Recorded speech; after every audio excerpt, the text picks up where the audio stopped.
गुरुमूर्ति शारदा के घर आते हैं। सामने प्रसाद मिलते हैं। सर, ये शारदा जी का घर है ना? नहीं, उसका घर नहीं है, ये प्रसाद का घर है। सर, मेरा नाम गुरुमूर्ति है। मैं फल्ला फल्ला प्राइवेट स्कूल हूँ। मेरा एक स्टेशनरी दुकान है। तो मैं क्या रिबन कटिंग करने आऊँ? सॉरी, मैं इतना बड़ा सेलिब्रिटी तो नहीं हूँ, मुझे परेशान मत करो। अरे वो बात नहीं है, मैं जो कह रहा हूँ ध्यान से सुनिए। हाँ बोलो, सुनता हूँ। मैं इस बक्से में बच्चों के चॉकलेट, बिस्किट और भी तरह तरह के खाने का सामान बेचता हूँ। तो क्या कहना चाहते हो, मैं जाके बच्चों को ये सब बांटूं? अरे नहीं नहीं, वो स्कूल के पास आपकी बहू अनामिका। उस स्कूल के पास में मेरी कंजूस बहू अनामिका खाने का सामान बेचती है। आपको क्या दिक्कत है उसमें?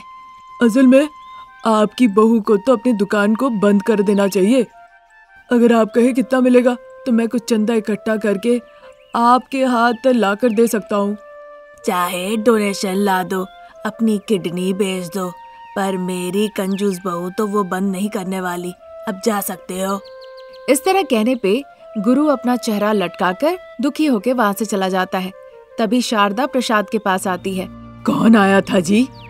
कोई गुरु नाम का आदमी था, जिसका स्कूल के पास स्टेशनरी का दुकान है और बच्चों के लिए खाने का सामान भी रखता है। पहले बताइए वो यहाँ क्यों आया था? स्कूल के पास गुरु भी मिठाइयाँ बेचता है और अनामिका भी खाने का सामान बेचती है। तो क्या कह रहा था, ना बेचे, वो लाके पैसे देगा? हाँ शारदा, तुम्हें ये बात कैसे पता?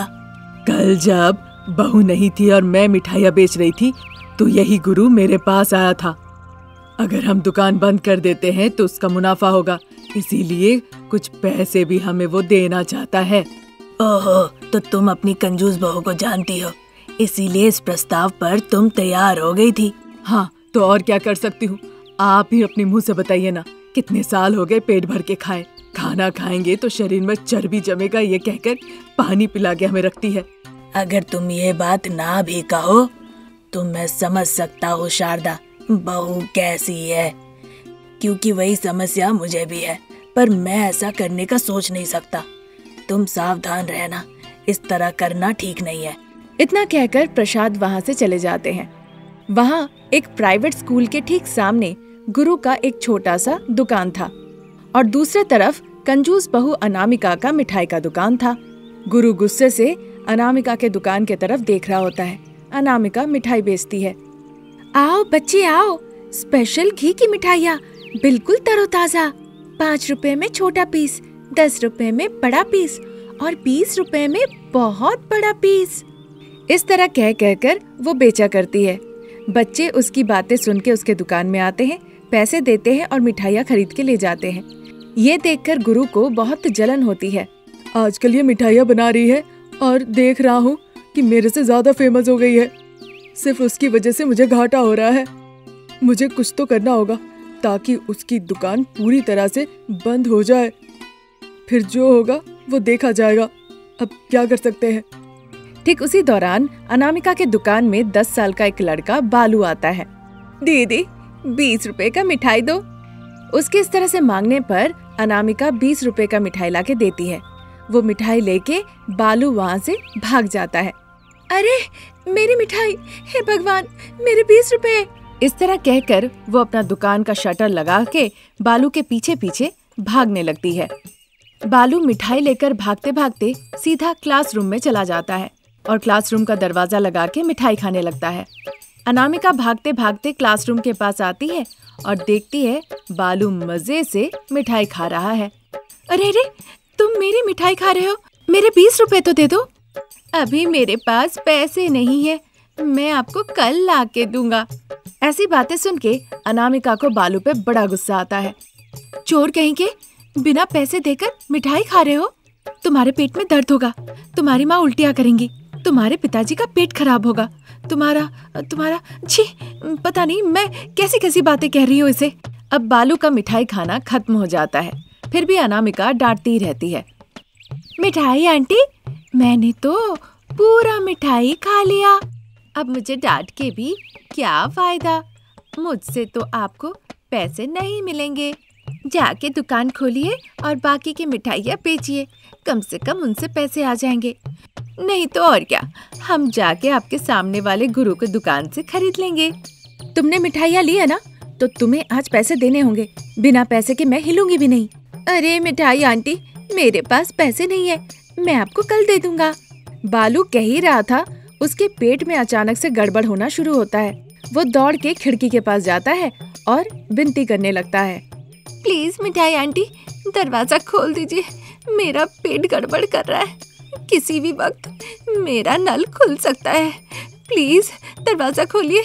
उसकी बातें सुन के अनामिका मुस्कुराने लगती है। बालू विनती करता है बार बार। तभी उसी वक्त स्कूल की हेडमास्टर सुशीला वहाँ पर आती है। अनामिका, मैं पैसे देती हूँ, आओ इधर आओ। अनामिका पैसे लेकर दरवाजा खोल देती है। बालू क्लासरूम से भाग निकलता है। इतनी कंजूस अनामिका तुम्हें नहीं होना चाहिए। इस तरह हेडमास्टर के कहने पे अनामिका बिना कुछ कहे वहाँ से चुपचाप चली जाती है। इसी तरह दिन निकल रहे थे। उस दिन स्कूल में गणतंत्र दिवस था। कंजूस अनामिका अपनी सासू माँ शारदा के साथ मुफ्त में मिठाइयाँ बांट रही थी।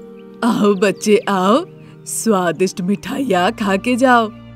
आओ बच्चे आओ, गणतंत्र दिवस के उपलक्ष्य पर मैं सभी को मुफ्त में मिठाइयाँ दे रही हूँ। सभी लोग आके मुफ्त में मिठाइयाँ ले जाओ। बालू, कहाँ हो तुम? अपने दोस्तों को लेकर आओ और जितनी मिठाइयाँ खाना है यहाँ से आकर लेकर जाओ। इस तरह वो चिल्ला चिल्ला के सभी को बुलाती है और एक एक करके मिठाइयाँ बांटती है। इस बात से गुरु को थोड़ा संदेह होता है।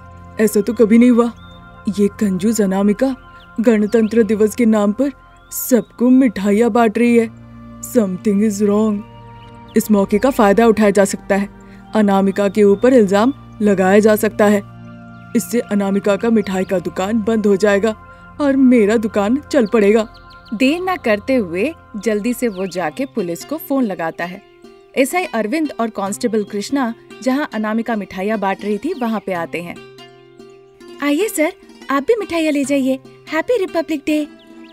हाँ सर, आप भी लीजिए।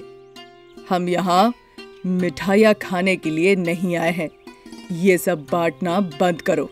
हमें खबर मिली है कि इन मिठाइयों में मिलावटी है, हमें सीज करना पड़ेगा। ये सुनकर ही अनामिका गुरु की तरफ देखती है कि गुरु भी यहाँ पे नजर रखा हुआ है। वो पूरी बात अच्छे से समझ जाती है। सर, आपको किसने फोन करके खबर दी है मुझे पता है। आप अगर चाहे तो एक मिठाई ले जाकर उसकी टेस्ट करवा लीजिए। आपके कंफर्मेशन के बाद ही हम बाकी की मिठाइयाँ बांटेंगे। अनामिका के इस प्रस्ताव पर एसआई अरविंद तैयार हो जाते हैं। वो मिठाइयों के सैंपल्स लैब में भेज देते हैं। जब तक रिजल्ट आया नहीं, सभी लोग वहाँ पे रुके रहे। थोड़ी देर के बाद कांस्टेबल कृष्णा रिपोर्ट लेकर वहाँ पर आके हाजिर होता है। एसआई अरविंद रिपोर्ट देखकर बहुत खुश होते हैं। सॉरी अनामिका, गणतंत्र दिवस के मौके पर तुम जो मिठाइयाँ बांट रही हो उसमें किसी तरह की भी कोई मिलावट नहीं है, जो कि बहुत अच्छी बात है। अब किसी को कोई दिक्कत नहीं होगी। जो भी यहाँ से मिठाइयाँ खाए हैं उन सभी की सेहत अच्छी रहेगी, वो स्वस्थ रहेंगे। ये सुनकर अनामिका बहुत खुश होती है। एसआई अरविंद और कांस्टेबल कृष्णा वहाँ से चले जाते हैं। वैसे बहू, एक बात तुम बताओ, इतनी कंजूस क्यों हो? माँ जी, बाकी दिनों में मुझे कंजूस होना पड़ता है। उन्हीं पैसों से तो मैं किताबें कपड़े खरीद के अनाथ आश्रम में देकर आती हूँ। आज गणतंत्र दिवस है ना, इसीलिए आज मैं मिठाइयाँ बांट रही हूँ। अब मेरे खुद के तो बच्चे हैं नहीं, इसीलिए। ये कहकर अनामिका की आंखें भर आती है। सासू माँ शारदा अनामिका की तकलीफ को समझ जाती है। वो उसे समझाने की कोशिश करती है। बुरा मत मानो बहू, भगवान जरूर तुम्हें एक ना एक दिन संतान देंगे, वो तुम्हें खुश रखेंगे। सास बहू बातचीत कर ही रही थी, तभी वहाँ पे गुरु आता है और कहने लगता है, असल में मुझे माफ कर देना बहन अनामिका, मुझे नहीं पता था कि तुम्हारी इस कंजूसी के पीछे की वजह क्या है। आज सुन के मेरा दिल दहल गया। मैं जाता हूँ, ईश्वर तुम्हें आशीर्वाद दे। इतना कहकर गुरु वहाँ से चला जाता है। कुछ दिनों के बाद कंजूस बहू अनामिका गर्भवती होती है। इस बात से सभी लोग बहुत खुश होते हैं। आज यहीं तक। नई कहानी लेकर हम बहुत जल्द हाजिर होंगे। नमस्कार। उस वक्त रात के 12 बज रहे थे। 2 तल्ले घर में अपने बेडरूम में गरीब बहू रानी अनामिका सो रही होती है। उठ के देखती है कि उसके बगल में उसके पति रमेश नहीं है। रमेश उस वक्त छत पे टहल रहा होता है।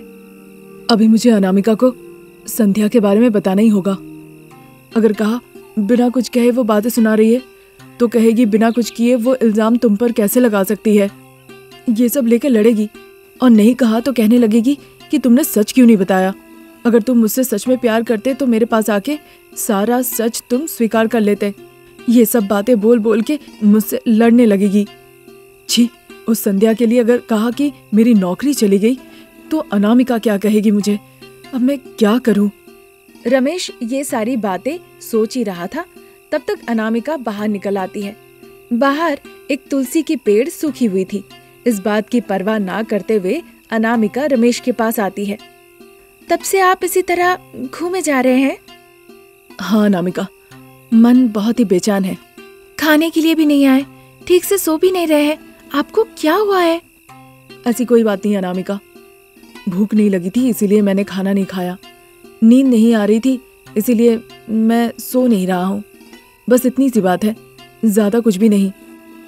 आप मुझसे कुछ छुपा रहे हैं? ये सुनकर रमेश थोड़ा घबरा जाता है, वो बेचैन हो जाता है। ऐसी कोई बात नहीं अनामिका, मैं तुमसे कुछ क्यों छुपाऊं भला, तुम ही बताओ ना। हाँ, कुछ भी नहीं है। इस तरह की बातें हो ही रही थी, शारदा छत पे जाने वाली सीढ़ियों के पास आकर कहने लगती है, बेटा रमेश, बहू अनामिका, इतनी रात में तुम लोग बिना सोए हुए छत पे दोनों क्या कर रहे हो? जाओ, जाके सो जाओ, जो बात करनी है सुबह में करना। हाँ ठीक है माँ, आ रहा हूँ। मैं इन्हें लेकर अभी नीचे आती हूँ माँ जी। इतना कहकर शारदा वहाँ से जाने वाली होती है, तभी अचानक से सूखी तुलसी पेड़ के ऊपर उनकी नजर जाती है। फिर वो भी नजरअंदाज करते हुए अंदर चली जाती है। अनामिका जो छत पे खड़ी थी वहाँ वो मन ही मन सोचती है, अभी अगर मैं कहूँ कि कॉलेज के प्रिंसिपल ने मुझे बुलाकर कहा कि वो उनसे मिलना चाहते हैं तो ये और परेशान हो जाएंगे, लेकिन अभी ये किस बारे में सोच रहे हैं पता नहीं। इस तरह सोचते हुए रमेश को साथ लेकर वो छत से नीचे उतर आती है। अगले दिन जयत्रा इंजीनियरिंग कॉलेज के सामने प्रिंसिपल राजगोपाल खड़े थे और उनके सामने गरीब बहू रानी अनामिका चिंतित होकर खड़ी थी। बताइए सर, आपने फोन करके मुझे क्यों बुलाया? मैडम, संध्या। जब राजगोपाल बुलाते हैं तो संध्या जो कि साड़ी पहनी हुई थी वो कमरे से बाहर निकल आती है। अनामिका, इसका नाम संध्या है। ये हमारे इंजीनियरिंग कॉलेज की फाइनल ईयर की स्टूडेंट है। पर मुझे ये सब क्यों बता रहे हैं सर? कॉलेज आने के दौरान सबसे पहले ये बस में बैठती है और सबसे आखिर में उतरती है। हाँ तो क्या हुआ सर? हाल ही में पता चला है तुम्हारे पति रमेश ने इसके साथ बहुत बुरा बर्ताव किया है, कुछ अनाप शनाप बोला है। बताओ संध्या। राजगोपाल के इस तरह पूछने पे संध्या बिना कुछ कहे बस रोने लगती है। इसलिए तुम्हारे पति को हमने काम से निकाल दिया है। इस तरह कहने पे अनामिका वहाँ पे एक पल के लिए भी रुकना नहीं चाह रही थी। रोते रोते वो कमरे से बाहर निकल आती है। निकलते ही अपने पति को देखती है। उसे देखकर बड़ा गुस्सा आता है। वो वहाँ से घर जाने लगती है। रमेश उसके पीछे पीछे जाता है और विनती करने लगता है, अनामिका, मेरी पूरी बात तो सुन लो तुम। संध्या जो कह रही है वो झूठ है। इतने दिनों से मुझे लगता था कि आप कितने अच्छे इंसान हैं। अब जाके पता चला कि मैं कितनी बड़ी गलत थी। चाहे कुछ भी हो जाए, आप तो मर्द है ना, बुरे ख्याल आते रहते होंगे। अब एक महिला इससे ज्यादा सच और क्या कह सकती है? मैं खुद एक महिला हूँ, मैं समझ सकती हूँ। गुस्से से वहाँ से वो छत पे चली जाती है। वहाँ देखती है तुलसी की पेड़ सूख चुकी है। फिर अनामिका कमरे के अंदर जाके दरवाजा बंद कर लेती है। उसके साथ साथ रमेश भी घर लौट आता है। वो घर के बाहर इंतजार करने लगता है। अनामिका दरवाजा खोलती है और फर्टिलाइजर का बोतल लेके वो रोते रोते रमेश के पास जाती है। रमेश उसके हाथ में उस बोतल को देखकर बहुत घबरा जाता है और विनती करने लगता है, अनामिका, जैसा तुम सोच रही हो मेरे और संध्या के बीच में कुछ भी नहीं हुआ है। मैं भरोसा नहीं करती। अगर कुछ नहीं होता तो प्रिंसिपल सर मुझे बुला के ये सारी बातें क्यों करते? अरे असल में क्या हुआ बताता हूँ ना, सुनो तो मेरी बात। ऐसे कहोगी तो कैसे चलेगा? आप जो भी बोलेंगे सब झूठ ही होगा, मैं भरोसा नहीं कर सकती। भरोसा करना होगा अनामिका, मैं एक बस ड्राइवर हूँ और वो इंजीनियरिंग फाइनल ईयर की स्टूडेंट। मैं उससे दोस्ती करना चाहता था, उसे ये प्यार लगा, इसमें मेरी कोई गलती नहीं है। आप चाहे कुछ भी कह लीजिए, मुझे आप पर भरोसा नहीं। आप सब एक जैसे होते हैं। अब मैं जिंदा नहीं रह सकती। संध्या से शादी करके बच्चों का ख्याल नहीं रखा ना तो मैं भूत बन के परेशान करूंगी। अरे अनामिका, मैं तुम्हें कैसे समझाऊं, मेरे और संध्या के बीच कुछ भी नहीं है। इस तरह कहकर अनामिका फर्टिलाइजर का बॉटल खोलकर वो पीने ही जा रही थी कि रमेश उसके हाथ से बॉटल छीनकर खुद पी लेता है। ये देखकर अनामिका बहुत ज्यादा घबरा जाती है और जोर जोर से चिल्लाने लगती है, माँ जी, पिताजी, देखिए ये फर्टिलाइजर पी लिया है, जल्दी आइए, अस्पताल ले जाना होगा। इस तरह चिल्लाने पे शारदा, प्रसाद, बच्चे, हरीश, भाव्या सभी लोग भागते हुए अंदर से बाहर आते हैं। रमेश फर्टिलाइजर पीने के बाद बेहोश होकर जमीन पे गिर जाता है। बेटा रमेश। रमेश, क्या हुआ बेटा? पिताजी उठिए, पिताजी, पिताजी क्या हो गया आपको? पिताजी, हमें आप चाहिए, उठिए। इस तरह बच्चे कहकर रोने लगते हैं। अनामिका जल्दी से रमेश का सेल फोन उठा के एम्बुलेंस को फोन लगाती है। रमेश के मुंह से खून निकल रहा होता है। ये देखकर शारदा जोर जोर से रोने लगती है। अरे बेटा रमेश, ऐसा क्या हुआ कि तुम्हें जहर पीना पड़ गया? इतने में ही एम्बुलेंस घर पहुंच जाता है। जल्दी से अनामिका रमेश को एम्बुलेंस में बैठाकर पास के अस्पताल में ले जाती है। वहाँ उसे एक बेड पर सुलाया जाता है। डॉक्टर सुधाकर रमेश की जांच करने लगते हैं। तब तक ऑटो में बैठकर शारदा, प्रसाद और बच्चे अस्पताल पहुँचते हैं। अभी मेरा बेटा कैसा है? उन्हें अंदर ले जाया गया है। बहू, बेटे ने इस तरह फर्टिलाइजर क्यों पिया? असल में मैं वो पीने वाली थी पिताजी। उसकी बातें सुन के शारदा और प्रसाद का तो चेहरे का रंग उड़ जाता है। एक दूसरे को देखने लगते हैं। ये बात सुन के हरीश और भाव्या दौड़ के आके अपनी माँ अनामिका को पकड़ लेते हैं। तुम और मेरे बेटे को क्या लगा, फर्टिलाइजर पीना पानी पीना है क्या? ऊपर से वो ड्राइवर का काम करता है, बिना परेशानी का हमारा देखभाल कर रहा था, फिर तुम्हें फर्टिलाइजर पीने की क्या जरूरत पड़ी? इस तरह से पूछने पर अनामिका फिर सारी बातें खुल के बताती है कि कॉलेज के प्रिंसिपल ने उसे बुलाकर क्या कहा था। सुन के शारदा, प्रसाद आश्चर्य हो जाते हैं। तब तक डॉक्टर साहब भी आ जाते हैं। जहर ब्रेन तक नहीं पहुंचा है, बाकी सब ऊपर वाले के हाथ में। डॉक्टर साहब चले जाते हैं। अनामिका दुखी होकर घर लौट आती है। फिर वो पूजा की थाली लेकर मंदिर की तरफ जाने लगती है। वहाँ बगल से एक स्वामी जी गुजरते हैं। अनामिका स्वामी जी को देखकर प्रणाम करती है। तुमने बहुत बड़ी गलती की है, अब रोने से क्या फायदा? कहा था उसकी रोज पूजा करने के लिए, जो मांगोगी वही मिलेगा। फिर ऐसा कहकर मैं चला गया था। अनामिका रोने लगती है। याद आता है कि सच में तुलसी की पेड़ सूख चुकी है। तुम मन में लालच लेकर कुछ दिन पूजा की और उससे सोना मांगी। तुलसी ने तुम्हें सोना नहीं दिया तो तुमने पूजा बंद कर दी। देखो जाके पेड़ सूख चुकी है और जिंदगी भी उथल पुथल हो गई है। अब मैं क्या करूं स्वामी जी? देखो माँ, महिलाओं के लिए तुलसी की पूजा बहुत अच्छा संकेत है। सुबह और शाम के वक्त तुलसी की पूजा करना, दीपक जलाना बहुत शुभ होता है। किसी भी तरह की बुरी शक्तियाँ घर के अंदर प्रवेश नहीं कर सकती। अब तो अपनी आंखें खोलो, लालच छोड़ के पौधे को पानी दो, हल्दी कुमकुम से उस पेड़ की रोज पूजा करो। दाम्पत्य जीवन कायम रहेगा, तुम्हारी हर मनोकामना पूरी होगी। इस तरह कहकर वहाँ से वो चले जाते हैं। अनामिका अत्यंत भक्ति और रुचि के साथ, जैसा स्वामी जी ने कहा था, तुलसी के पौधे पर पानी देने लगी, हल्दी कुमकुम से उसकी पूजा करने लगी।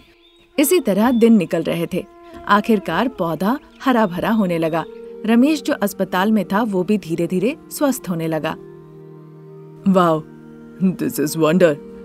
हमें लगा था ये मर जाएगा पर ये जिंदा है। लेकिन अस्पताल का तो बहुत बिल हो गया है, आप लोग कैसे भुगतान करेंगे? 1-2 दिनों में आप रमेश को घर ले जा सकते हैं। इस तरह कहकर डॉक्टर साहब वहाँ से चले जाते हैं। अनामिका घर आती है। तुलसी पेड़ के सामने खड़ी होकर वो प्रार्थना करने लगती है। तुलसी पेड़ संतुष्ट होकर जगमगा उठता है। परेशान मत हो अनामिका, अपने पति को तुम घर ले आओ। इस तरह कहने के बाद तुलसी पेड़ से सोना निकलने लगता है। ये देखकर अनामिका बहुत खुश होती है। अनामिका हाथ जोड़ के प्रणाम करती है, फिर सोने को बेचकर पैसे लेके वो सीधा अस्पताल चली जाती है। फिर वहाँ से वो रमेश को लेकर वापस घर आती है। घर के प्रवेश द्वार के पास ही तुलसी का पौधा था। सभी लोग प्रणाम करते हैं। तभी संध्या वहाँ आती है और दुखी होकर कहने लगती है, इसमें रमेश की कोई गलती नहीं है। उसका अच्छा व्यवहार और अच्छाई देखकर मुझे वो पसंद आ गया। मैंने उस पर शादी के लिए दबाव डाला, पर उन्होंने यही कहा कि वो अनामिका को धोखा नहीं दे सकता। फिर मैंने इस तरह की परिकल्पना करके प्रिंसिपल सर को बताया। मुझे माफ कर दीजिए, बिना शादी के ही मुझे अपनी गलती का सजा मिल चुकी है। इतना कहकर संध्या वहाँ से चली जाती है। ये सारी बातें सभी के सामने खुलने पे रमेश बहुत खुश होता है। तब से अनामिका सुबह शाम तुलसी पेड़ की पूजा करने लगी और सभी लोग खुशी खुशी जीवन बिताने लगे। ये थी आज की कहानी। नई कहानी लेकर जल्द हाजिर होंगे। नमस्कार।